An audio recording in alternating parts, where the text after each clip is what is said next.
네, 안녕하세요. 발버둥 청년이라고 합니다.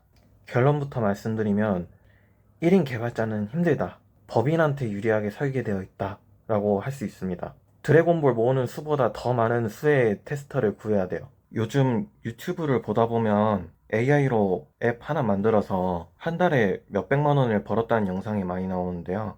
코딩 몰라도 괜찮고 AI에 원하는 기능만 설명하면은 앱이 알아서 만들어진다고 버튼 몇 번 누르고 앱스토어에 올려놓기만 하면 자동으로 수익이 들어올 것처럼 이야기를 하고 있습니다. 저도 웹 개발자로 일했던 경험이 있고 직접 해보기 전에는 저도 개발 경험이 있으니까 비교적으로 이제 쉽게 만들 수 있지 않을까 생각을 했었는데 실제로 만들어 보니까 앱 같은 경우는 코드를 작성했다고 끝나는 게 아니라 오히려 코드를 만든 뒤부터 진짜 일이 시작된 거예요. 제가 만들고 있는 서비스는 일본어 한자와 단어를 학습할 수 있는 앱인데요. 일본어를 학습하는 데 있어서 가장 어려운 단계가 한자를 외우는 거거든요. 한자의 眠たい。 형상을 연상해서 외울 수 その 있도록 先輩は 하는 厳しすぎ 어플입니다. て一緒にいる 그리고 と不安だ。 사용자가 문제를 풀면 정답 여부를 확인하고 학습 기록도 저장하는 방식인데요. AI를 활용하니까 기본적인 화면과 기능을 만드는 속도는 확실히 빨라졌습니다. 예전 같았으면 구글링해서 코드를 하나씩 작성해야 됐던 작업을 AI에게 설명하면 어느 정도 작동하는 결과물을 빠르게 만들어주니까요.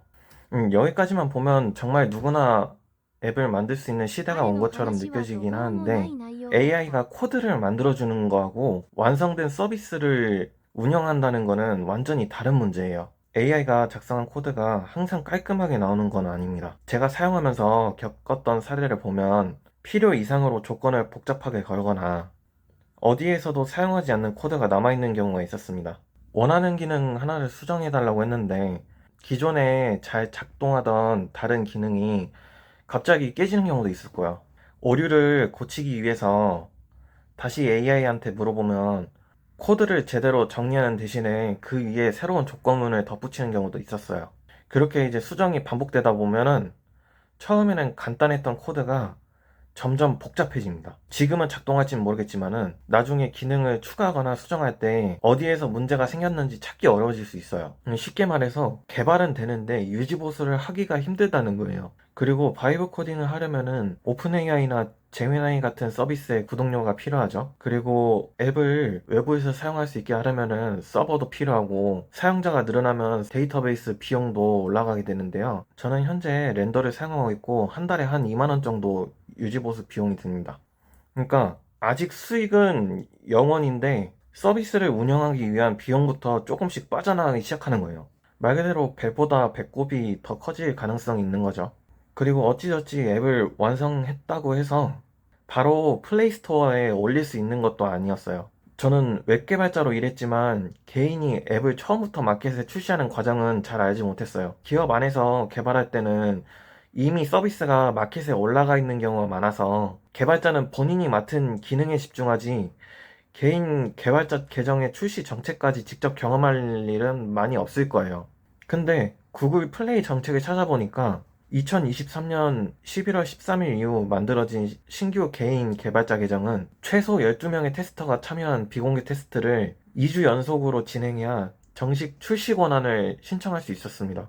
여기서 법인 같은 경우는 이 조건이 존재하지 않아요. 신규 개인 계정에만 적용되는 조건입니다.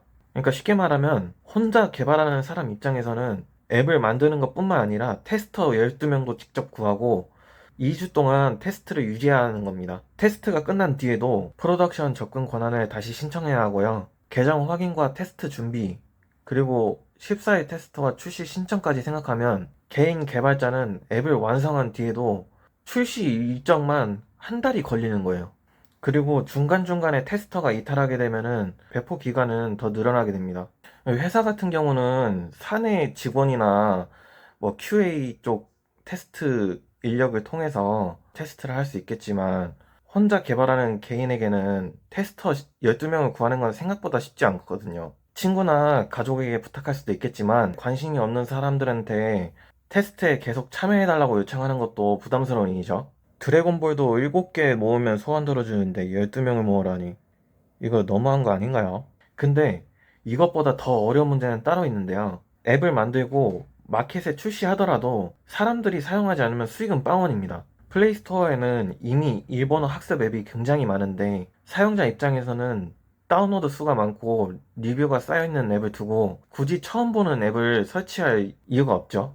이쯤 되면 코딩만 잘한다고 해결되는 문제가 아닙니다. 바이브 코딩으로 실제 돈을 잘 버는 사람들은요, 개발만 잘하는 사람이 아니라 사람들이 원하는 것을 찾아내는 기획력과 제품을 끝까지 완성하는 실행력, 그리고 만든 서비스를 알리는 마케팅 능력까지 갖춘 사람들일 겁니다. 이런 과정은 전부 빼놓고 누구나 쉽게 큰 돈을 벌 수 있다고 말하는 건 가장 어려운 부분을 전부 생략한 이야기나 다름없어요. 제가 하고 싶은 말은 바이브 코딩을 하지 말라는 게 아닙니다. 저도 역시 AI를 적극적으로 사용하고 있고 AI 덕분에 혼자서도 서비스를 훨씬 더 빠르게 만들 수 있었어요.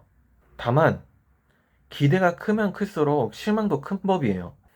뭐 앱 하나만 만들어 올리면 곧바로 사람들이 몰려오고 자동으로 수익이 생길 거라고 기대해버리면은 출시조차 쉽지 않고 사용자도 생기지 않는 현실을 마주했을 때 금방 포기해버릴 수 있습니다.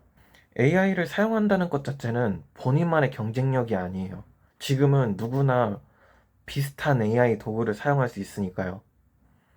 가장 중요한 거는 AI를 계속 사용하면서 어떻게 지시해야 원하는 결과가 나오는지, 문제가 생겼을 때 어떻게 해결하는지, 그리고 사람들이 원하는 니즈를 어떻게 제공하는지 본인만의 노하우를 쌓는 겁니다. 처음에는 별것 아닌 경험처럼 보여도 그 노하우가 계속 쌓이면은 나중에는 다른 사람이 쉽게 따라할 수 없는 본인만의 무기가 되고 큰 자산이 될 수 있을 거라고 저는 생각해요. 저도 지금 만들고 있는 일본어 학습 앱을 계속 개선해 보면서 실제로 출시할 수 있을지, 사용자는 생길지, 그리고 수익은 낼 수 있을지 그 과정에 대해서 솔직하게 보여드리겠습니다. 쉽게 큰 돈을 벌겠다는 기대보다는 저만의 경험과 노하우를 쌓는다는 생각으로 계속 발버둥 쳐볼게요. 지금까지 발버둥 청년이었고요. 시청해주셔서 감사합니다. 고맙습니다. 빠르게 흘러가는 세상 속에서 나만 제자리에 선 것 같아. 남들은 벌써 멀리 간 것 같은데 나는 아직 길을 찾고 있어.